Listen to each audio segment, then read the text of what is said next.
En manchette aujourd'hui, la région se prépare à l'aube de la Journée internationale des droits des femmes et le candidat à la chefferie du PLQ, Marc Bélanger, est de passage en Abitibi-Témiscamingue. Le TVA Nouvelles commence maintenant.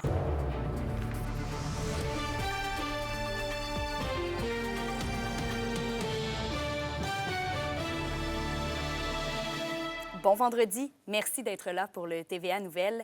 Demain, 8 mars, ce sera la Journée internationale des droits des femmes 2025 et plusieurs activités sont organisées un peu partout dans la région.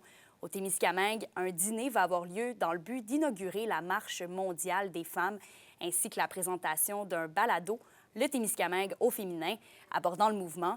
Et à Amos et à La Sarre, on aura le droit à des spectacles dans le cadre de 5 à 7. Et finalement, à Rouyn-Noranda, un dîner-partage sera organisé au Petit Théâtre du Vieux-Noranda. Un panel de discussion composé de femmes de la diversité est aussi au programme. La Journée des droits des femmes, c'est vraiment pour célébrer, oui, tout le chemin qu'on a fait aujourd'hui, se rappeler ce qui a été acquis au courant des années, mais aussi se remémorer aussi ce qu'il y a à faire, se resolidariser dans nos luttes. Donc, on s'est vraiment focusé sur la diversité parce qu'en plus, c'est le lancement de la Marche mondiale des femmes demain. Donc, on voulait vraiment faire le lien avec l'interculturalité cette année. Et toujours en lien avec cette Journée internationale des droits des femmes, il y aura aussi des activités du côté de Val-d'Or. Un documentaire réalisé par le volet Exploitation sexuelle du Calax, l'Étoile du Nord, sera présenté avec un panel de discussion. Et la Légion royale canadienne de Val-d'Or organise aussi une activité demain dans le but de mettre en lumière le travail des différentes femmes dans les forces de l'ordre, mais aussi de parler de son évolution au fil des années. Moi, mon but, c'est de faire connaître au public qu'est-ce que les femmes y ont vécu pendant leur service. J'ai 3 vétérans, puis je vais avoir la chance aussi d'avoir une militaire active du détachement de Rouyn-Noranda. Elle va nous expliquer c'est quoi le rôle des femmes aujourd'hui dans les forces, puis comment c'est perçu. C'est pas à négliger, il y avait 20 des femmes dans les forces présentement. C'est un bon effectif, puis les femmes sont dans les forces depuis 1885. Ils ont commencé comme cuisinières, ils ont commencé comme infirmières. Puis avec les années, il y a des métiers qui sont ouverts eux autres. Mais c'est quelque chose qui m'interpelle beaucoup, que je veux attendre le pouls de les vétérans.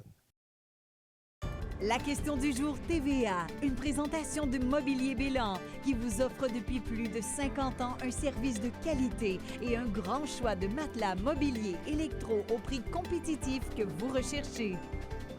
À la question du jour, on vous demande, trouvez-vous que la voix des femmes est suffisamment entendue dans la région? Pour voter et commenter, rendez-vous au tvaabitibi.ca.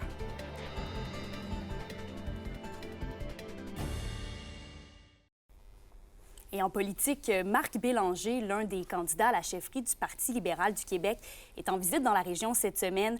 Et justement, il est avec nous en studio. Bonjour, M. Bélanger. Bonjour. Bien, d'abord, le Parti libéral du Québec doit en quelque sorte reconquérir les régions, comme la nôtre, comme l'Abitibi-Témiscamingue. Est-ce que vous pensez être la bonne personne pour les régions? Bien, écoutez, moi, je viens d'une région ressource. Je viens de la Gaspésie, je viens de Matane.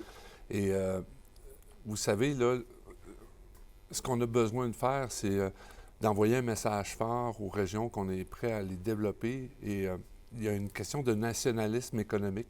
Moi, là, je crois fortement au développement des ressources naturelles au Québec. Je pense aussi qu'il y a toutes sortes d'entreprises qui font de l'exportation, des PME. Ouais. Moi, je pense que l'enrichissement du Québec passe par, un, le développement des ressources et deux, le commerce international. Parlons-en du développement des ressources, justement, avec la guerre tarifaire qu'on voit avec les États-Unis. L'industrie forestière va grandement être impactée par tout ça. Qu'est-ce que vous avez à répondre à ça? Est-ce que vous pensez que l'économie de la région, vous pourriez avoir un pouvoir là-dessus? Bien, moi, la première des choses, c'est que les ressources naturelles, on a des milliards de dollars qui sont enfouis sur Terre, qu'on n'utilise pas, qu'on n'exploite pas.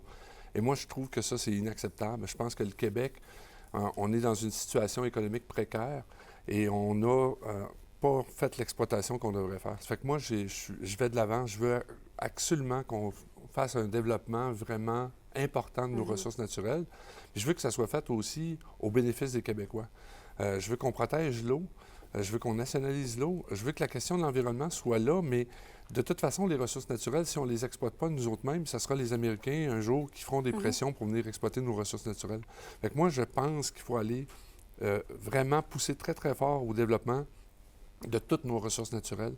Ça, c'est une priorité parce qu'on a des défis au niveau des infrastructures, au niveau de la santé, et on a cette richesse-là qu'on n'exploite pas. Ça fait que le message que j'envoie à la population, c'est qu'avec moi, à la comme chef du Parti libéral, il va y avoir un nationalisme économique très, très fort.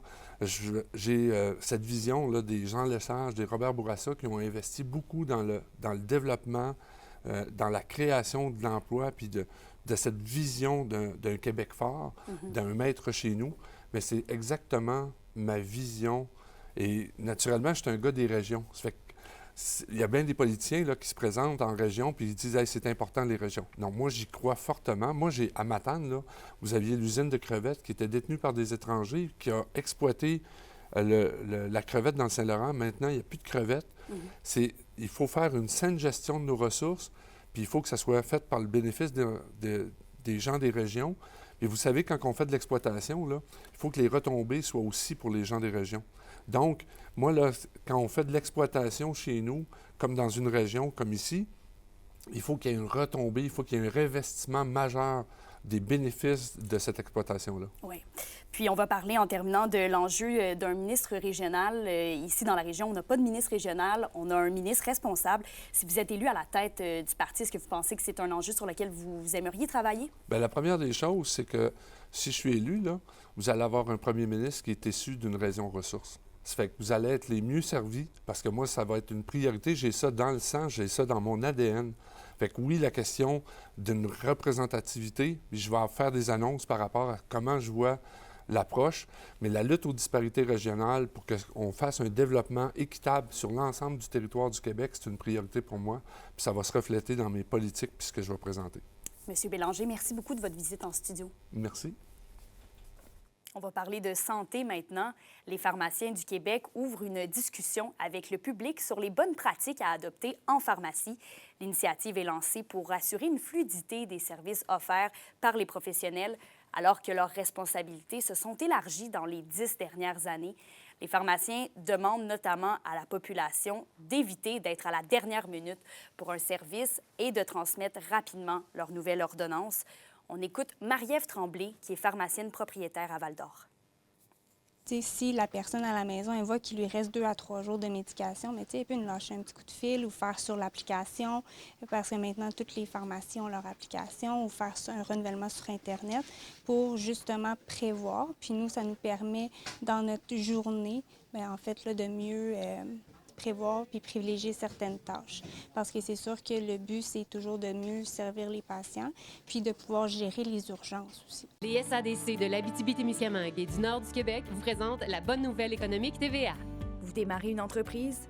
Vous avez déjà participé au défi Ose entreprendre et êtes toujours en affaires après 5 ans? Vous travaillez avec des fournisseurs québécois? Inscrivez-vous au défi Ose entreprendre Abitibi-Témiscamingue et nord du Québec avant le 11 mars et courez la chance de remporter une bourse et d'élargir votre réseau d'affaires. Les SADC, partenaires de l'économie de la région.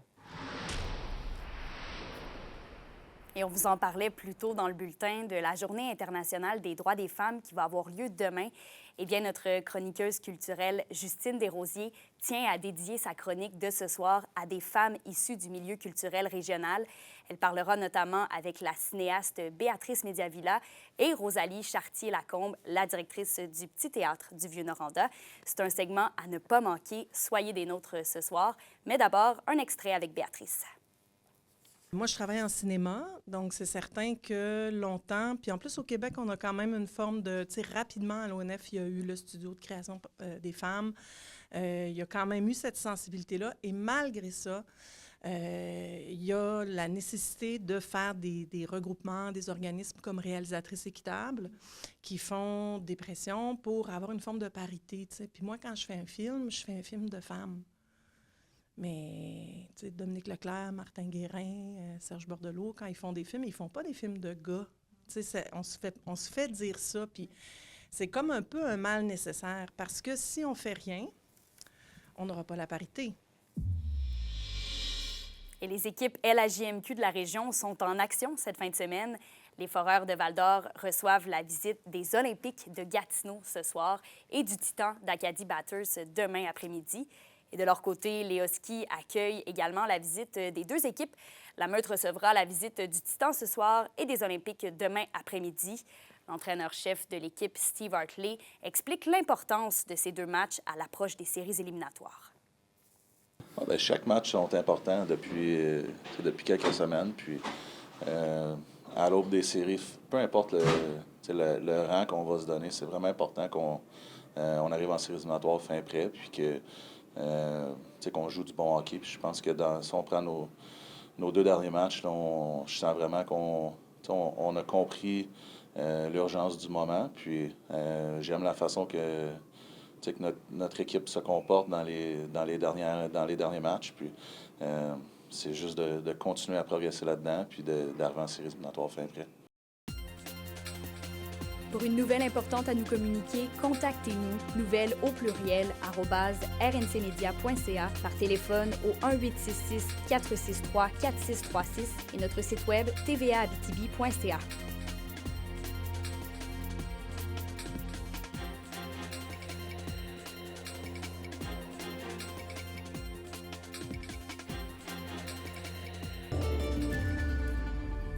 La météo, on se le cachera pas, le retour du soleil est quand même très apprécié.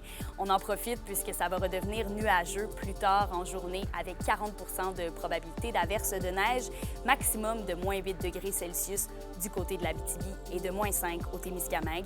Il y aura de la neige aussi ce soir avec une accumulation de 2 cm en Abitibi. Et ça se refroidit encore une fois ce soir avec un minimum de moins 15 degrés Celsius. Et pour le Témiscamingue, ce sera des averses de neige parfois fortes, un minimum de moins 15 degrés aussi. Donc, on profite au maximum du soleil qui devrait être avec nous pour une petite partie de la journée encore.